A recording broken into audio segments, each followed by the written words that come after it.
यदि मैं आपसे कहूं कि मौजूदा सरकार की कार्यशैली पर गांधीवाद की स्पष्ट छाप दिखाई देती है, तो आपका क्या रिएक्शन होगा? यकीन नहीं आएगा ना?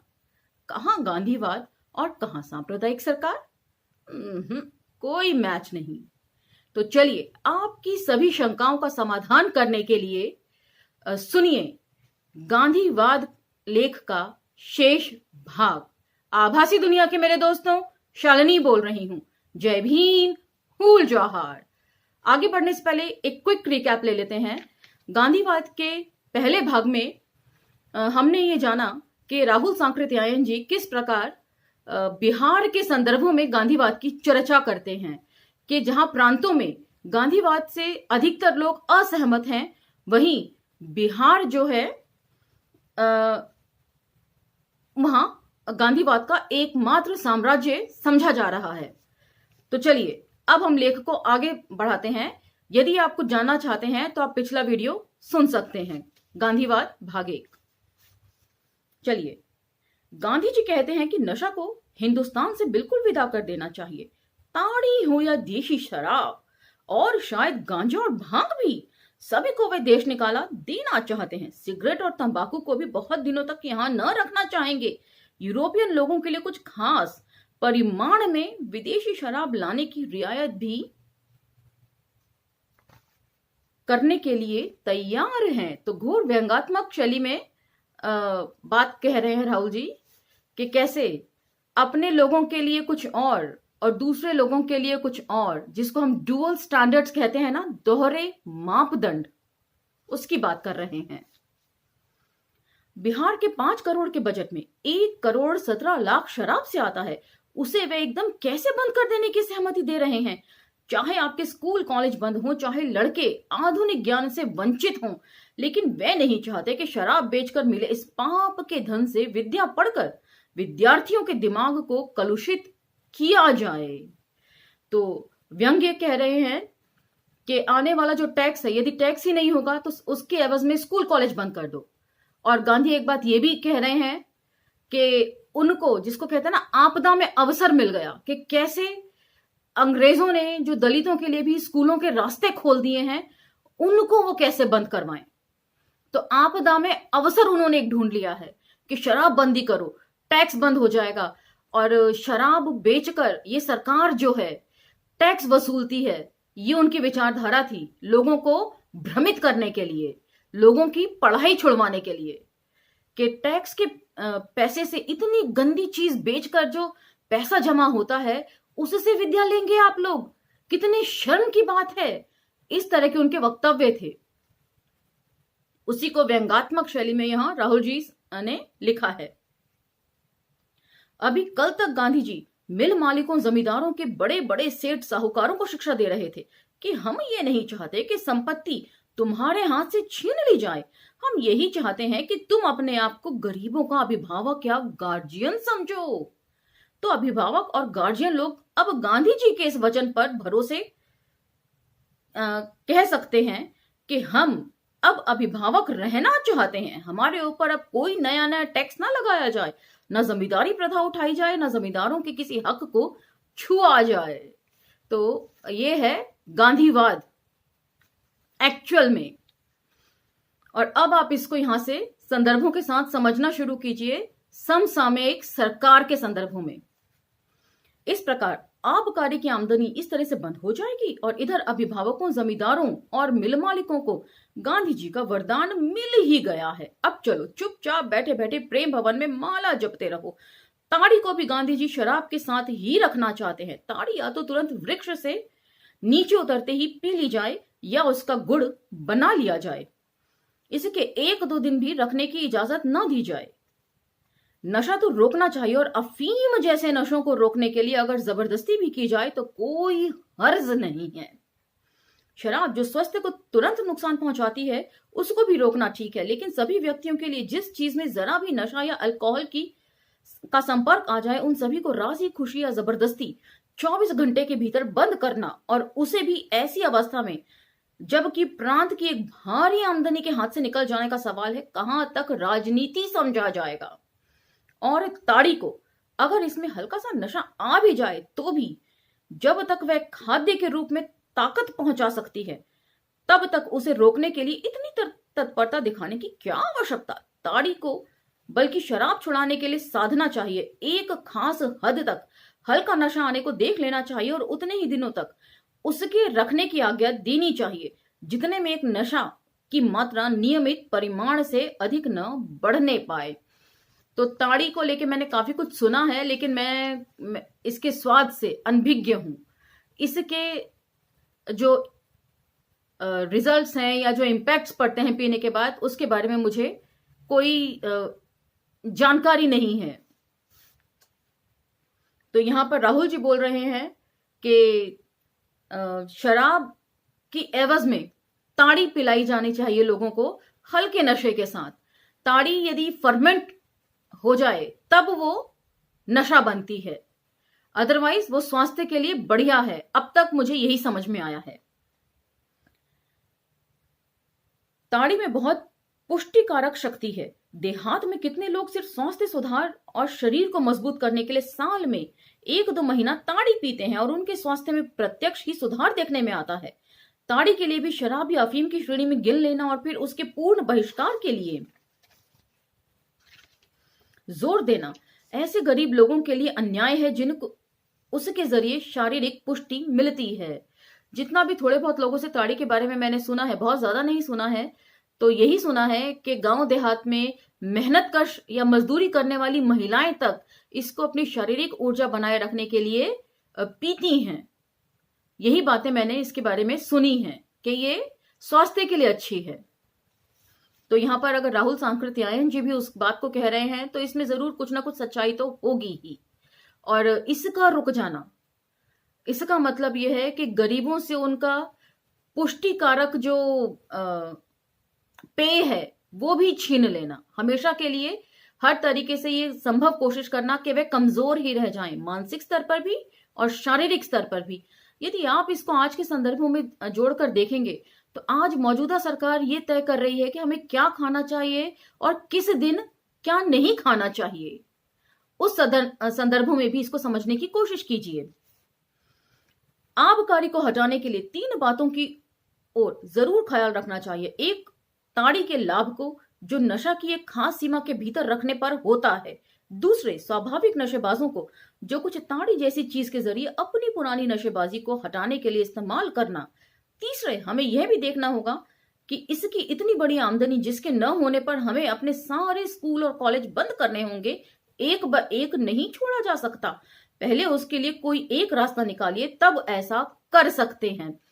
तो ये है गांधीवादी विचारधारा। बिना सोचे समझे किसी भी चीज का इम्प्लीमेंटेशन कर देना, उसके क्या रिpercussions होंगे, उसके क्या रिजल्ट्स होंगे, क्या इंपैक्ट पड़ेगा आम जनता पर, उसकी बिना परवाह किए हुए इसे आप नोटबंदी और लॉकडाउन से जोड़कर भी देख सकते हैं। अगर वैयक्तिक संपत्ति उठा दी गई होती और लोगों के परिश्रम को बढ़ाकर अधिक जीवन सामग्री पैदा की जाती तो आबकारी की आमदनी आदि का सवाल ही नहीं उठता। लेकिन गांधी जी तो वैयक्तिक संपत्ति को भी शायद भगवान की आज्ञा से मिलने वाली मानते होंगे, इसलिए उस पवित्र संपत्ति पर वे कैसे हाथ डाल देंगे? उनका तो सीधा उत्तर है, अगर आमदनी कम हो जाती है तो शिक्षण संस्थान बंद करवा दो। तो मैंने पहले ही बोल दिया है कि इसे आप आपदा में अवसर समझ सकते हैं कि उन्हें एक मौका चाहिए था दलितों की पढ़ाई लिखाई छुड़वाने का। हरिजन का कॉन्सेप्ट भी यहीं से क्लियर होता चलता है। गांधी जी यह भी कहते हैं कि पाठशालाओं को स्वावलंबी बना दिया जाए। कौन सी पाठशालाओं को? प्राइमरी की 6 श्रेणियों को, जिनमें 6 से 12 वर्ष के लड़के पढ़ते हों। हाँ, यदि गांधी जी ये नियम बनवा दें कि लोग 20 वर्ष की उम्र में पाठशाला में जाया करें, तो उस समय भले ही उसके आधे पारिश्रमिक से पाठशालाएं स्वावलंबी बन जाएं। छोटे बच्चे तो हमेशा माता पिता तथा राष्ट्र के ऊपर अपने शिक्षण का भार डालेंगे। तो काफी कटाक्ष कर रहे हैं गांधीवादी विचारधारा के ऊपर।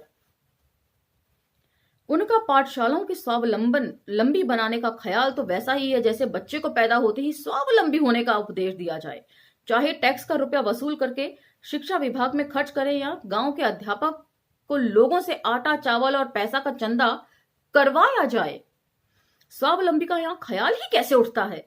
एक गरीब मुल्क में, और जो अभी आजाद भी नहीं है ब्रिटिश हुकूमत से, वहां पर स्वावलंबन का सवाल कहां तक उचित है?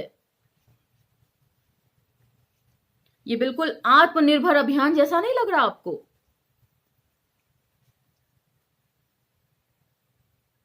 मैं भूल गई कहां थी मैं।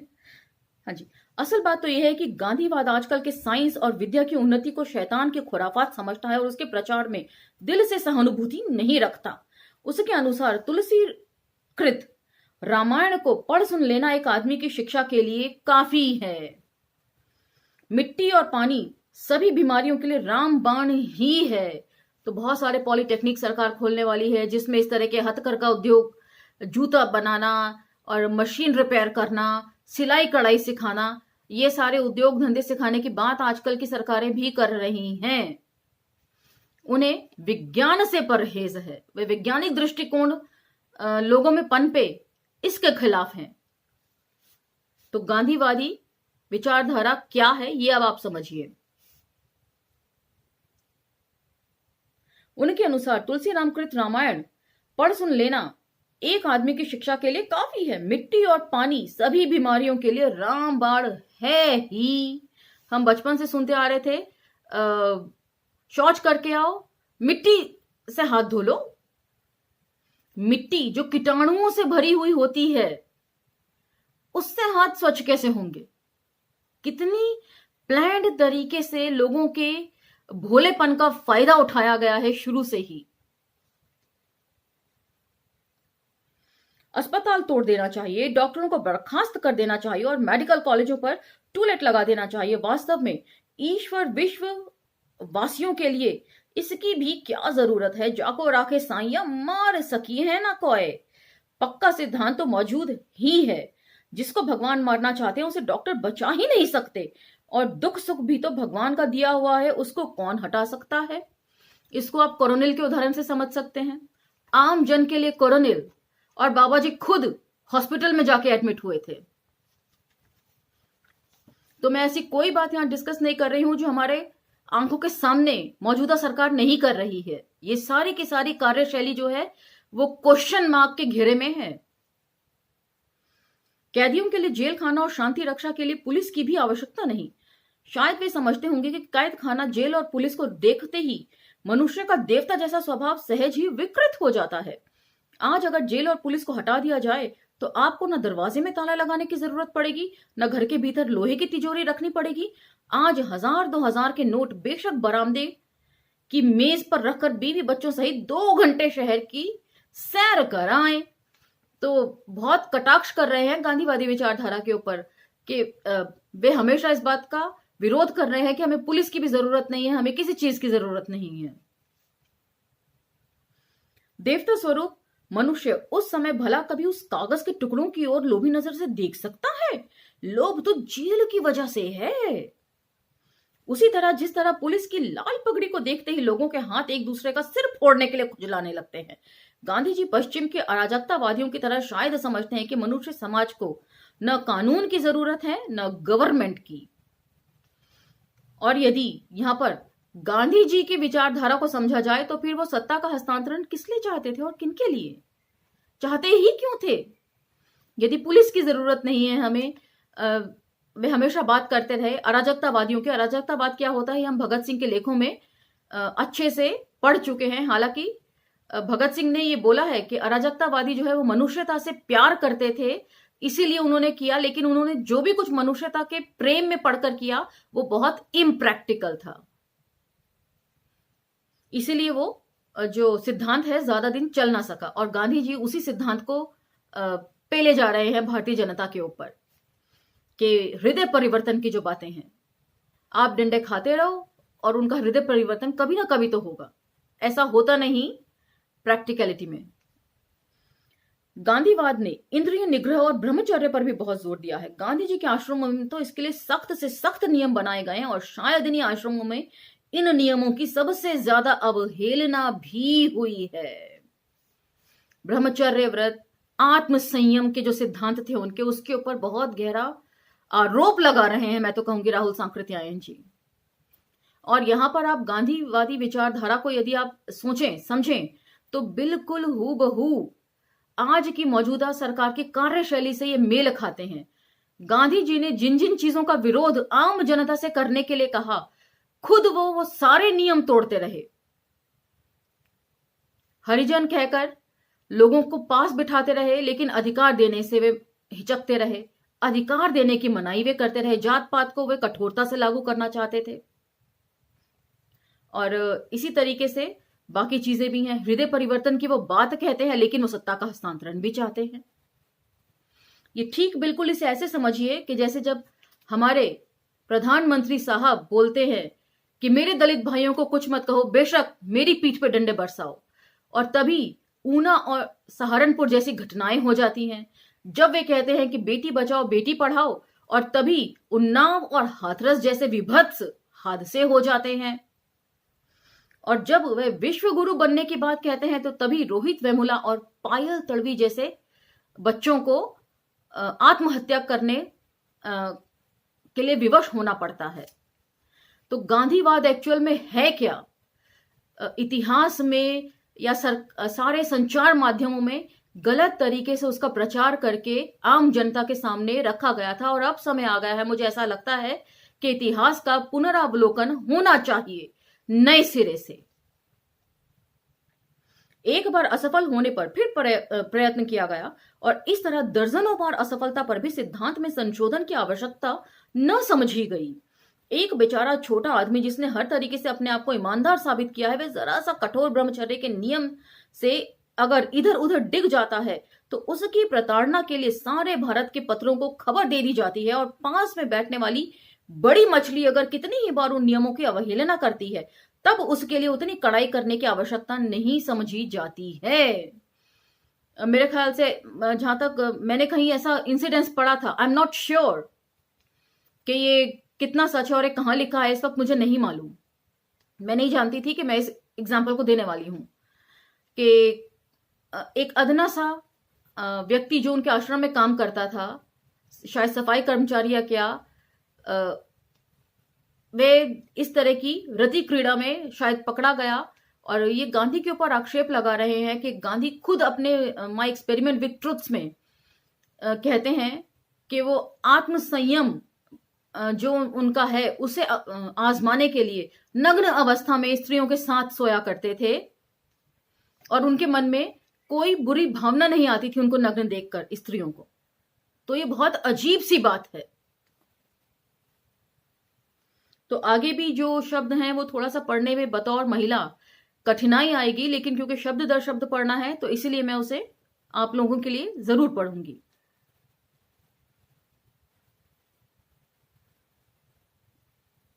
वह जरा सा कठोर ब्रह्मचर्य के नियम से इधर उधर डिग जाता है, तो उसकी प्रताड़ना के लिए सारे भारत के पत्रों को खबर दे दी जाती है। और पास में बैठने वाली बड़ी मछली अगर कितनी ही बार उन नियमों की अवहेलना करती है, तब उसके लिए उतनी कड़ाई करने की आवश्यकता नहीं समझी जाती। देश की जनसंख्या बढ़ती जा रही है, उसको रोकने के लिए गांधीवाद के पास सबसे सरल नुस्खा है ब्रह्मचर्य।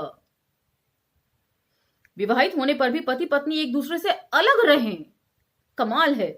संतति निरोध तो इसकी दृष्टि से अक्षम्य अपराध है। यह तो खुलेआम व्यभिचार का प्रचार करना है। बिल्कुल, यदि पति पत्नी होकर भी भाई बहन के रिश्ते की तरीके से लोग रहेंगे तो व्यभिचार ही बढ़ेगा। कि अपनी पत्नी के साथ आप संबंध नहीं रख सकते, तो इंसान उस संबंध को बनाए रखने के लिए बाहर जाएगा घर से। उसी चीज को यहां पर राहुल सांकृत्यायन जी बोल रहे हैं। ब्रह्मचर्य ही मनुष्य के लिए स्वाभाविक चीज है, और स्त्री पुरुष का संभोगिक संबंध तो बिल्कुल कृत्रिम चीज है। बढ़ती हुई जनसंख्या जो भारत में बड़ा विकराल रूप धारण कर रही है, इसके लिए गांधीवाद ने ये उपाय सोच रखा है। ये ऐसा उपाय है जिसे पालन करने वाले शायद गांधी के अनुयायियों में भी 1 दर्जन न मिल सकेंगे। तो भी उसके बल पर हर 10 वर्ष के भीतर 3 करोड़ की वृद्धि को रोकने का बीमा लिया जा रहा है। यह बात है कि गांधीवाद का सबसे अटल विश्वास ईश्वर भक्ति पर है। वह समझता है कि जो समस्याएं मनुष्य के लिए हल करने में तो असंभव मालूम होती हैं, वे ईश्वर के सामने तुच्छ हैं। वे तो पलक दरियाई है। पलक गिरने में बड़ी से बड़ी समस्याएं हल कर सकता है जो चुटकी बजाते ही। हाँ, इसमें क्या शक है। लेकिन इसके लिए हमें एक बड़े पैमाने में भूकंप, प्लेग या इन्फ्लुएंजा की प्रतीक्षा करनी चाहिए। मतलब प्राकृतिक आपदा। कोरोना को प्राकृतिक आपदा कहकर आप टाल दीजिए, लेकिन उसके लिए कोई इंतजाम मत कीजिए कि ये तो भगवान ने ऐसा ही चाहा है, ये तो प्राकृतिक आपदा है। यहां तक कि बाढ़ को भी प्राकृतिक आपदा कहकर सरकार पल्ला झाड़ लेती है, भूस्खलन हो जाते हैं, वे भी प्राकृतिक आपदा ही है। लेकिन भगवान की यही मर्जी है कहकर उसके लिए कोई कार्य नहीं करना चाहिए, हमें बचाव कार्य भी नहीं करना चाहिए लोगों का। यह कहने का मतलब है राहुल सांकृत्यायन जी का कि हजारों लोग मर जाएं प्लेग की बीमारी से, इन्फ्लुएंजा से, और इसको मैंने कोरोना के एग्जाम्पल से आपको बताने की कोशिश करी है कि कितनी बद इंतजामी थी इस दौरान। किसी समस्या पर साफ साफ ना सोचना, कठिनाई को अदृश्य और अप्रमाणित साधनों के ऊपर छोड़ना, बस यही गांधीवाद का असली रूप है और मौजूदा सरकार की कार्यशैली का भी। मुझे लगता है लेख के अंत तक आते आते आप लोग मेरी बातों से जरूर सहमत होंगे। इसी के साथ ये लेख समाप्त होता है। अगले लेख में अगले विषय के ऊपर चर्चा करेंगे। तब तक आज्ञा दीजिए। धन्यवाद।